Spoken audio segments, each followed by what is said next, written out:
Welcome. Today we look back at one of the most defining events in human history, World War II. This was a conflict that reshaped nations, transformed societies, and changed the role of the United States in the world forever.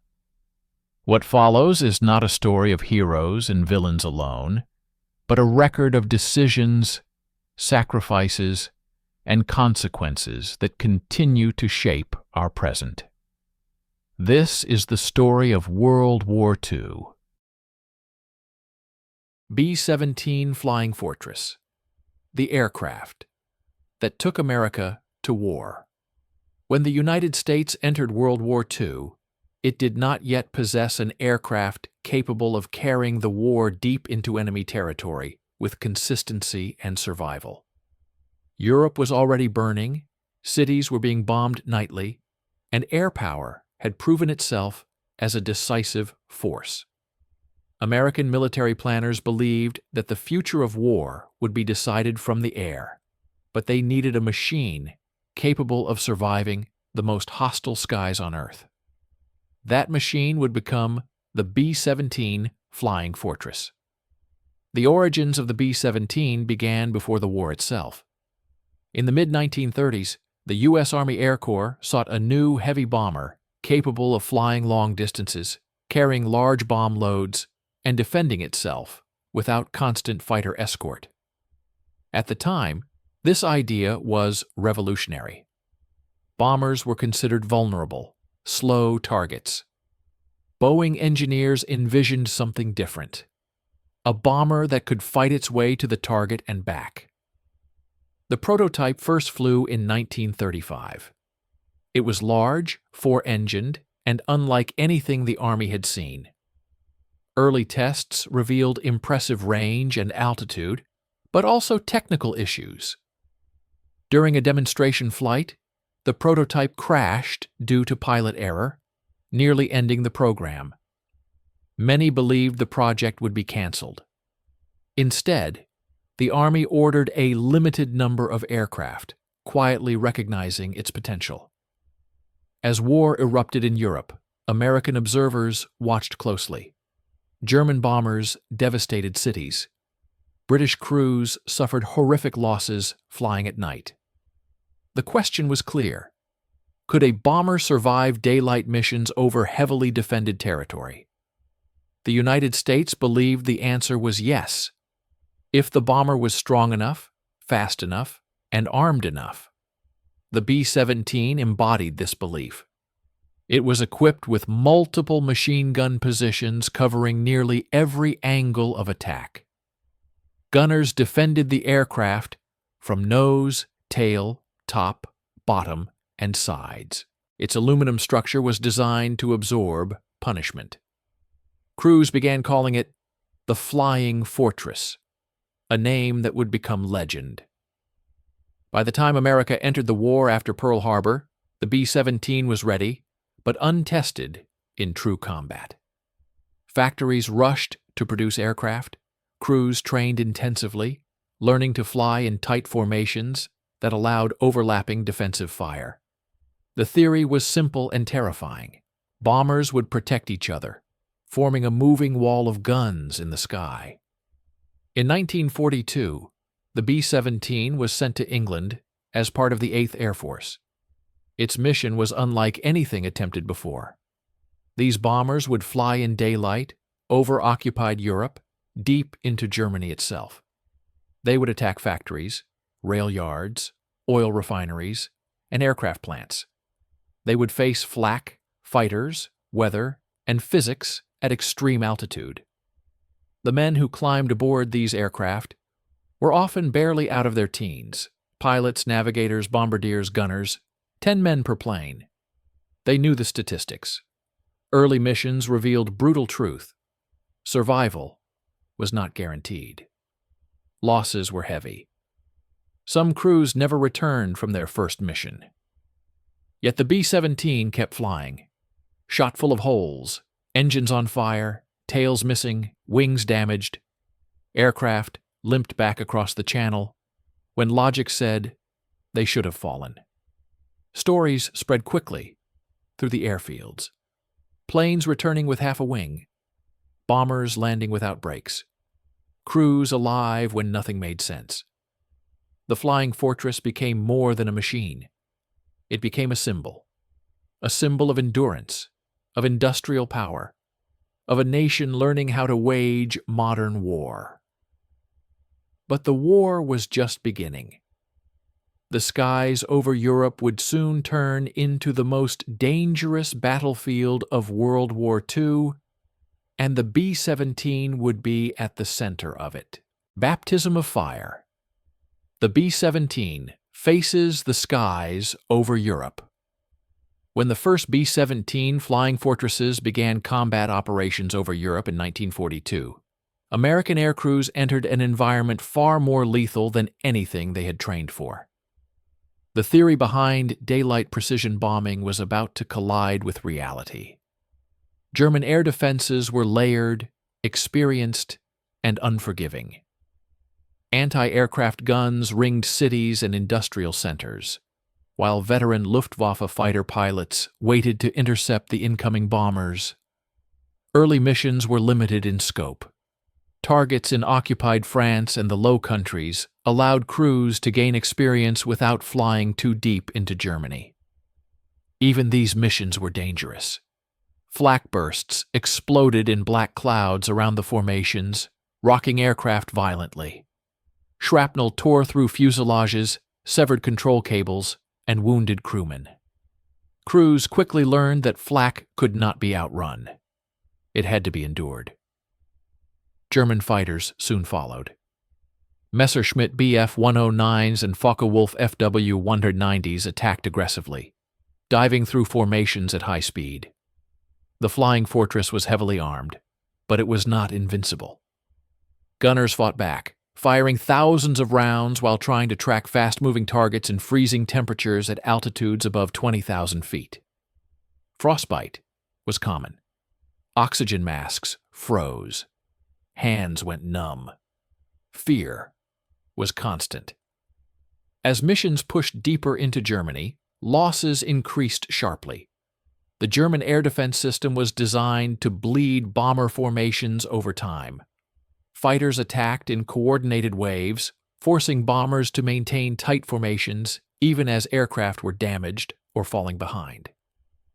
A single straggler became a death sentence. Crews understood this quickly. Staying in formation was survival. By 1943, the B-17 was flying to heavily defended targets, such as Bremen, Hamburg, and the industrial heartland of the Ruhr. These missions tested both machine and crew to their limits. Engines failed under strain, hydraulic systems leaked, bomb bays jammed. Navigators struggled to maintain course through clouds and smoke. Bombardiers aimed through gaps in weather, knowing that accuracy mattered not only strategically, but politically. American doctrine depended on hitting specific targets, not entire cities. One of the most infamous missions of this period targeted the ball-bearing factories at Schweinfurt. These factories were critical to German war production. The mission required deep penetration into Germany, beyond the range of fighter escort. The result was catastrophic. German fighters attacked relentlessly. Dozens of B-17s were shot down. Casualty rates were so high that some crews did not expect to survive a full tour of duty. The mission proved that the Flying Fortress, no matter how tough, could not survive alone indefinitely. Despite these losses, the campaign continued. The United States believed that abandoning daylight bombing would concede air superiority to the enemy. Crews kept flying. Replacement crews arrived constantly, often learning from veterans who would be gone within weeks. Airfields in England became places of tension and routine tragedy. Empty hardstands and missing aircraft told silent stories after every mission. Yet something remarkable was happening. Even as losses mounted, German defenses were being worn down. fighters were forced into constant combat. Pilots were lost faster than they could be replaced. Anti-aircraft ammunition was consumed in massive quantities. The B-17s were not just bombing factories. They were dragging the Luftwaffe into a war of attrition it could not win. The Flying Fortress earned its reputation during this period. Aircraft returned riddled with holes, sometimes hundreds of them. Crews survived mid-air collisions, engine fires, and structural damage that should have been fatal. These stories were not exaggerations. They were documented reality. Engineers studied damaged aircraft to understand why they survived, improving future designs and repairs. Morale fluctuated wildly. Fear before missions was universal. Courage was not the absence of fear, but the ability to climb aboard anyway. Crews developed rituals, superstitions, and dark humor to cope. Every takeoff carried uncertainty. Every landing was a victory. By late 1943, it was clear that something had to change. Losses were unsustainable. The Flying Fortress had proven its toughness, but toughness alone was not enough. The skies over Europe belonged to the Germans, for now. The next phase of the war would determine whether the B-17 campaign could survive or whether daylight bombing would collapse entirely. The answer would come not from the bomber itself, but from what would soon fly beside it. The turning point: escort fighters and the P-51 Mustang. By late 1943, the daylight bombing campaign was on the brink of collapse. The B-17 Flying Fortress had proven it could survive extraordinary damage, but survival alone was not victory. Loss rates were too high. Entire crews were being wiped out faster than they could be replaced. American commanders faced an unavoidable truth. Without continuous fighter escort, even the toughest bomber could not dominate the skies over Germany. Early escort fighters lacked the range to stay with the bombers. P-47 Thunderbolts and P-38 Lightnings could protect formations part of the way, but fuel limitations forced them to turn back long before the most dangerous zones. Beyond that point, B-17s were alone. German fighters knew this and waited patiently, striking where escort protection ended. The air war became a deadly pattern-repeated mission after mission. The solution arrived in the form of an aircraft that would change the war in the air: the P-51 Mustang. Originally designed with British input, the Mustang was transformed by the installation of the Rolls-Royce Merlin engine. This gave it exceptional range, speed, and high-altitude performance. For the first time, American fighters could escort bombers all the way to Berlin and back. The impact was immediate and decisive. Instead of flying close to bombers and reacting defensively, Mustang pilots were encouraged to hunt. They flew ahead of formations, attacked German fighters as they climbed, and destroyed aircraft on the ground. This aggressive doctrine reversed the balance of power. The Luftwaffe was no longer dictating the fight. It was being dragged into combat on unfavorable terms. For B-17 crews, the difference was dramatic. Seeing Mustangs overhead changed morale instantly. Losses dropped, formations held together longer. Bombers could focus on navigation and bombing rather than constant defensive maneuvering. The Flying Fortress had always been strong, but now it was protected by a shield that could strike back. The Luftwaffe began to crumble under pressure. Experienced German pilots were lost at an alarming rate. Fuel shortages limited training for replacements. Aircraft production struggled under constant bombing. By early 1944, Germany faced a crisis in the air. The Luftwaffe could no longer effectively challenge American bomber streams. This shift had enormous consequences beyond the air war itself. Air superiority over Western Europe became the foundation for everything that followed. Without it, the invasion of Normandy would have been impossible. Allied armies could not have landed, maneuvered, or supplied themselves under hostile skies. The B-17 now flew in an environment fundamentally different from that of 1943. It still faced danger, flak remained deadly, and fighters still attacked. But the balance had changed. The Flying Fortress was no longer fighting for survival alone. It was part of a coordinated system designed to dominate the air.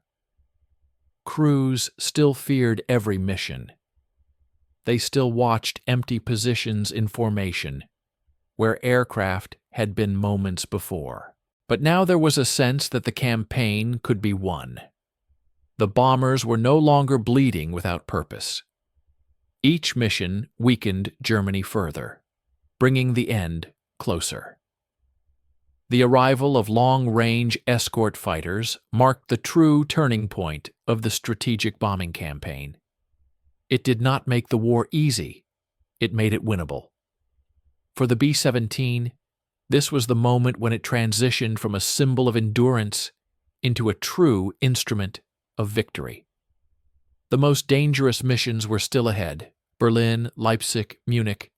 But now the Flying Fortress would face them with allies at its side. And the skies over Europe would never be the same again. Berlin, flak, and the most dangerous missions of the war. By 1944, the B-17 Flying Fortress was flying missions that few believed possible only a year earlier.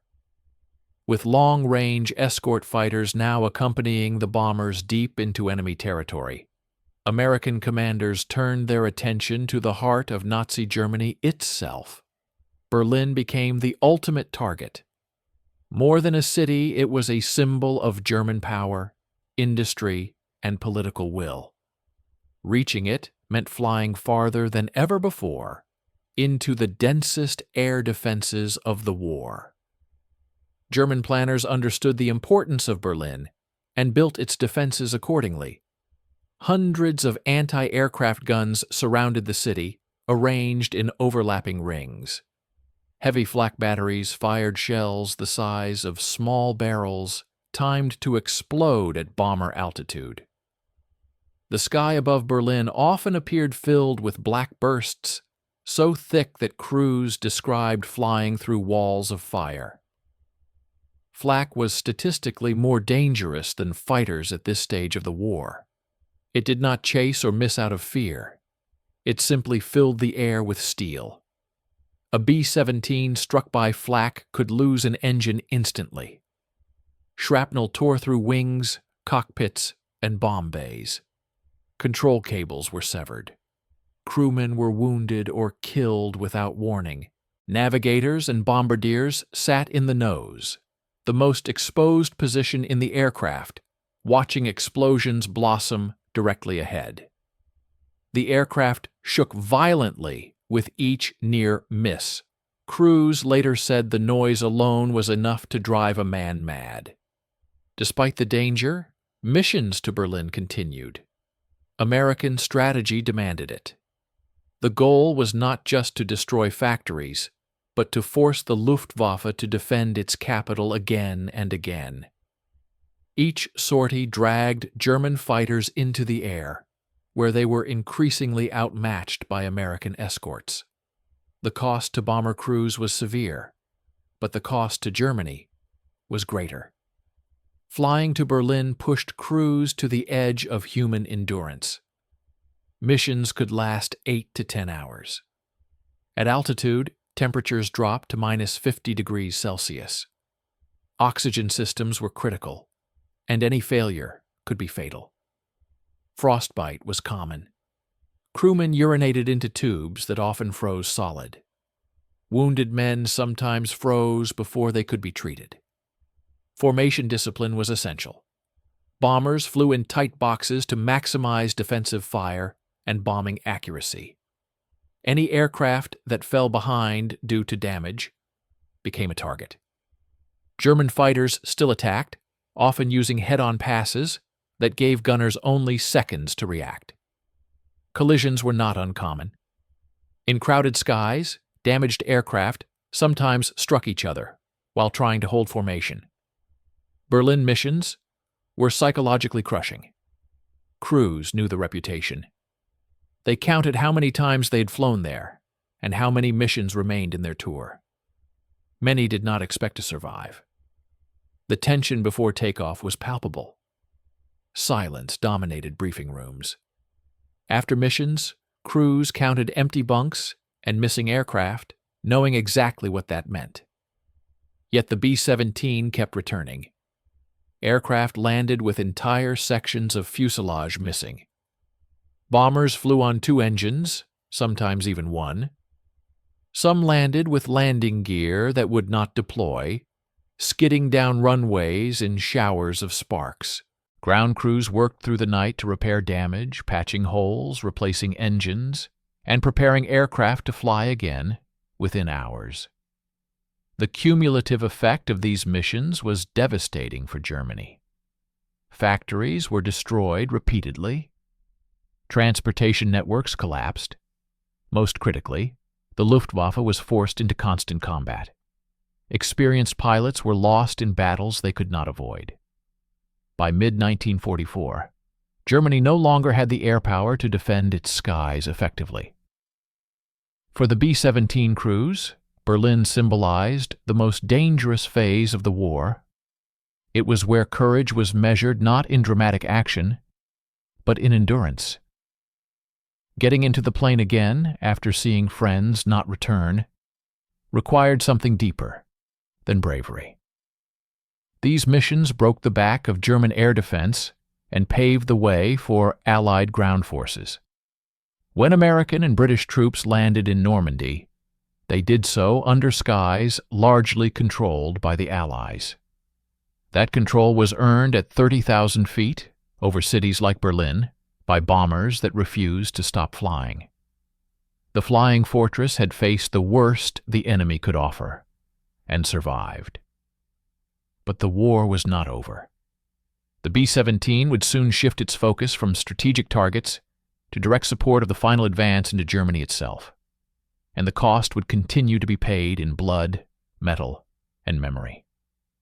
D-Day and beyond, the B-17 is a weapon of invasion. By the spring of 1944, the role of the B-17 Flying Fortress was expanding beyond strategic bombing alone. Air superiority over Western Europe was largely achieved, but victory on the ground still required one of the most dangerous operations in military history: the invasion of Nazi-occupied France. Operation Overlord depended on air power, not only to weaken Germany, but to protect Allied soldiers landing on the beaches of Normandy. The B-17 would play a crucial role in making that invasion possible. In the weeks leading up to D-Day, B-17s were redirected toward a new mission set. Instead of focusing solely on deep industrial targets, bomber groups attacked rail yards, bridges, airfields, fuel depots, and transportation hubs across France and Belgium. The objective was to isolate the battlefield.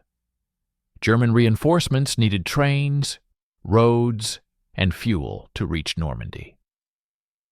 The bombers were tasked with cutting those arteries before the first landing craft ever touched sand. These missions were dangerous in a different way. Bombers flew lower than usual to increase accuracy, exposing them to lighter anti-aircraft fire and small arms fire. Weather was often poor, with cloud cover obscuring targets and forcing last-minute changes.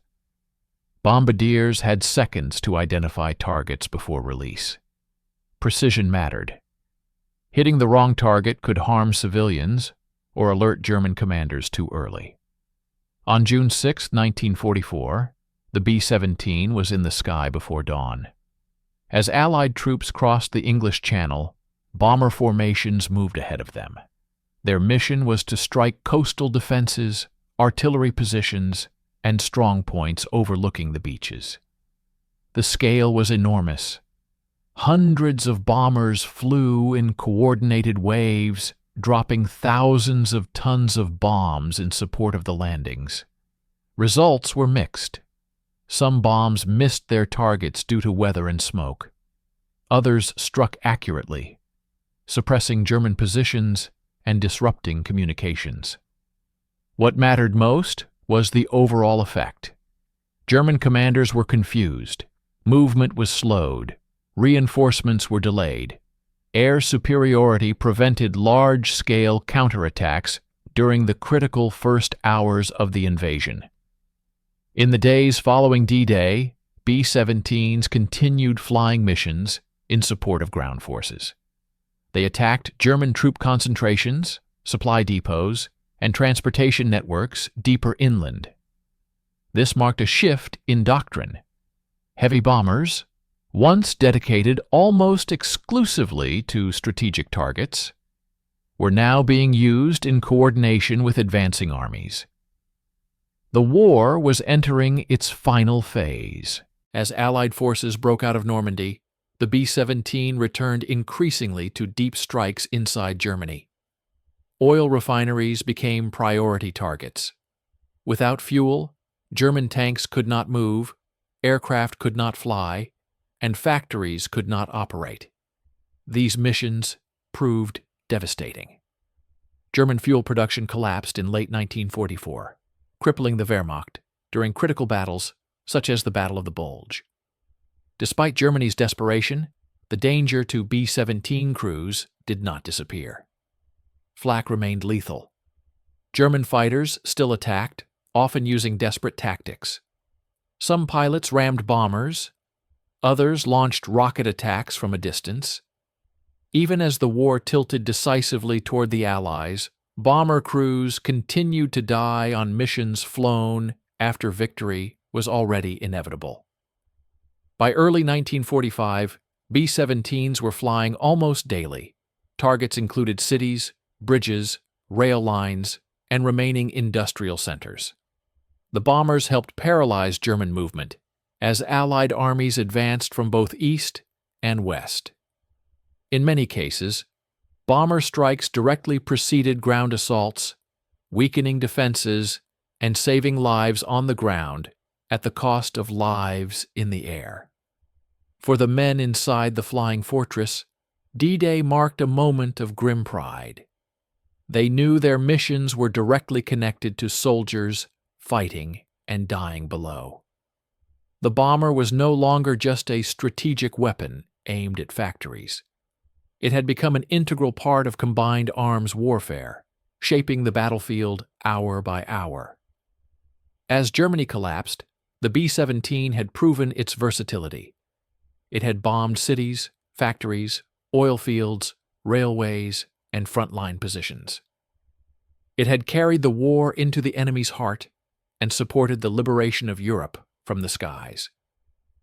But one final chapter remained. The war in Europe would end soon, yet the legacy of the flying fortress and the cost paid by its crews would endure long after the last bomb was dropped. The men inside the fortress, life, fear, and brotherhood. At 30,000 feet, inside a B-17 flying fortress, war was experienced in a way few on the ground could imagine. 10 men shared a narrow aluminum tube for hours at a time, sealed inside freezing air at altitudes where the human body could not survive without machines. Their battlefield was not a trench or a city street, but a thin layer of sky filled with flak bursts, fighter attacks, and mechanical failure waiting to happen. Each crew position carried its own burden. Pilots sat high in the cockpit, exposed by glass, responsible for holding formation under fire while damaged aircraft pulled and shook violently. Navigators and bombardiers occupied the nose, the most vulnerable section of the plane. From there, they watched flak bursts bloom directly ahead, knowing that a single hit could end everything instantly. Gunners were spread throughout the aircraft, isolated in turrets or waist positions, staring into empty sky for hours before seconds of lethal combat erupted without warning. Temperatures at altitude routinely dropped below -40 degrees. Heated suits often failed. Oxygen masks iced over. Frostbite was common, especially among gunners whose hands remained exposed while operating weapons. Crews urinated into relief tubes that frequently froze solid. Movement inside the aircraft was slow and dangerous, made worse by bulky flight gear and injuries during combat. Fear was constant, but rarely spoken. Before missions, crews sat silently during briefings, staring at maps marked with red flak zones and long routes deep into enemy territory. Men memorized emergency procedures, knowing they might have seconds to use them. Once airborne, fear turned into routine. The mind narrowed. Focus replaced panic. Survival depended on discipline and repetition. When fighters attacked, time compressed. Gunners shouted directions over the intercom. Tracers streaked past windows. The aircraft lurched as pilots maneuvered to stay in formation. Hits came suddenly. The sound of flak striking metal was unmistakable. A brutal tearing crash that echoed through the fuselage. Wounded crewmen screamed or went silent. Others continued their tasks automatically, knowing that stopping meant death for everyone. Bailout was rarely an option. At altitude, parachutes could freeze. Aircraft often spun uncontrollably when damaged. Men trapped in the tail or waist had seconds to escape, if at all. Many never made it out. Crews knew the statistics. They flew anyway. Between missions, life on English airfields followed a strange rhythm. Crews ate, slept, repaired gear, and waited. Empty bunks appeared without explanation. New crews arrived constantly, often young and nervous, looking to veterans for reassurance. Veterans tried not to bond too deeply, knowing how quickly loss followed attachment. Brotherhood became essential. Crews trusted each other completely. A mistake by one man could kill all 10. Bonds formed quickly and deeply. Humor, often dark and crude, helped relieve tension. Aircraft were named, painted, and personalized. Nose art became a form of identity, a way to make each plane more than a serial number. Mail from home was treasured. Letters connected crews to a world that felt unreal from 30,000 feet. Some men wrote farewell letters in advance, sealing them just in case. Others avoided writing entirely, unwilling to consider the possibility they might not return. When a crew completed its required number of missions, survival brought mixed emotions. Relief, guilt, and disbelief followed. Many felt undeserving compared to those who did not return. Others struggled to adjust to life away from combat. The war had reshaped them in ways they could not explain. The men inside the Flying Fortress were not heroes in the cinematic sense. They were ordinary individuals enduring extraordinary conditions. Their courage was not loud or dramatic. It was quiet, repetitive, and relentless. Climbing back into the aircraft after watching friends disappear into clouds of smoke required something deeper than bravery.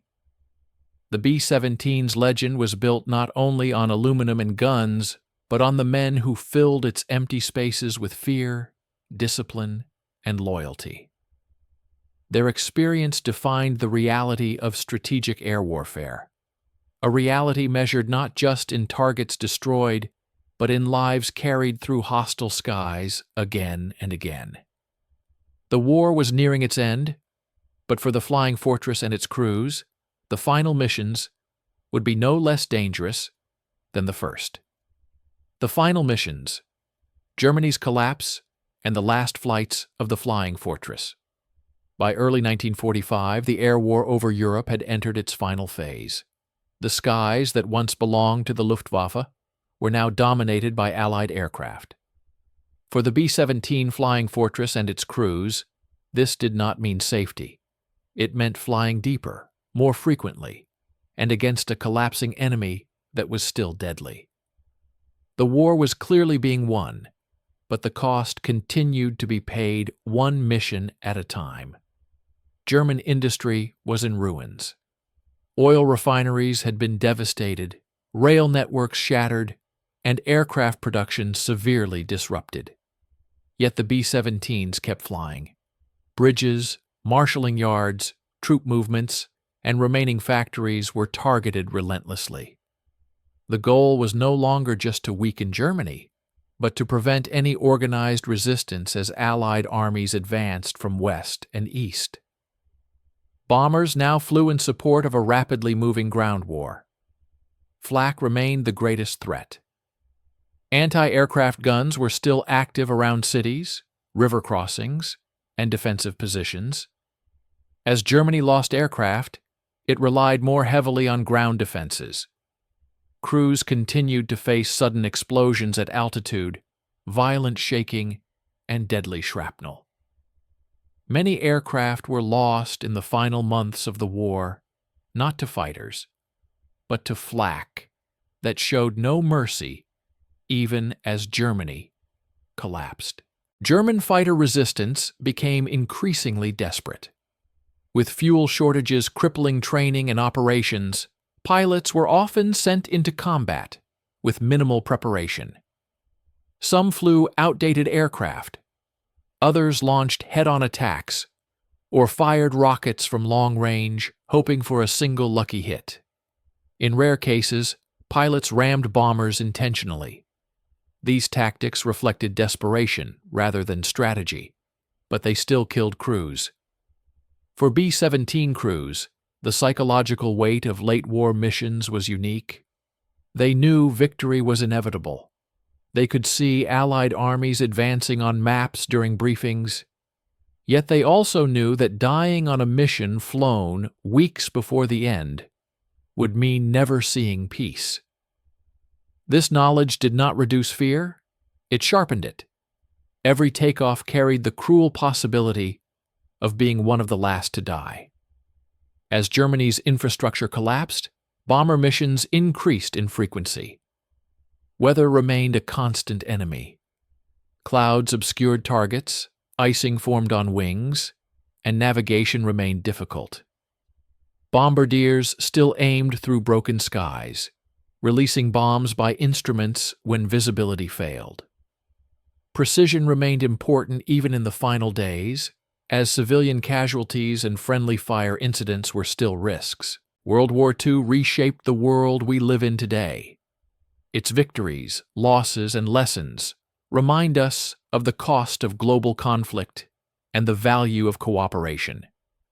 By remembering this history, we honor those who lived through it and better understand the world they left behind. Thank you for watching, and thank you for remembering.